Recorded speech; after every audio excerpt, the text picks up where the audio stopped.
নমস্কাৰ ছাৰ বাইদেউসকল, দুৰ্গা পূজা পাৰ নহওঁতেই চৰকাৰী কৰ্মচাৰীসকলৰ বাবে চৰকাৰে দীপাৱলীৰ বোনাছ ঘোষণা কৰিছে।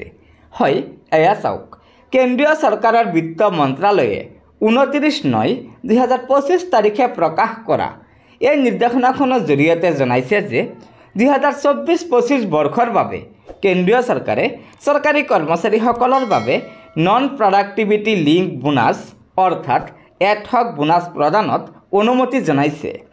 হয়, কেন্দ্ৰীয় চৰকাৰৰ বিত্ত বিভাগে জনাইছে যে কেন্দ্ৰীয় চৰকাৰৰ গ্ৰুপ বি, গ্ৰুপ চিৰ কৰ্মচাৰী লগতে মিলিটাৰী আৰু সশস্ত্ৰ বাহিনীৰ যোগ্য কৰ্মচাৰীসকলৰ বাবে বোনাছ হিচাপে 30 দিনৰ পাৰিতোষিক প্ৰদান কৰিব।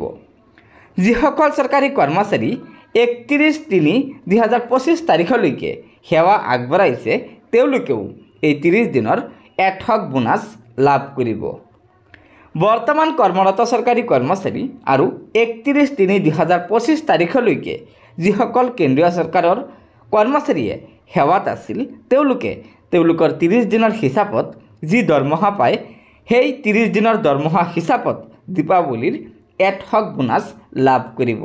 গতিকে ছাৰ বাইদেউসকল, এয়া নিশ্চয় কেন্দ্ৰীয় চৰকাৰে কেন্দ্ৰীয় চৰকাৰৰ কৰ্মচাৰীসকলৰ বাবে দীপাৱলীৰ বৃহৎ উপহাৰ ঘোষণা কৰিছে, কিয়নো 30 দিনৰ যি দৰমহা হয় সেই দৰমহাৰ হাৰত 30 দিনৰ এডহক বোনাছ লাভ কৰিব কেন্দ্ৰীয় চৰকাৰৰ অধীনস্থ কৰ্মচাৰীসকলে।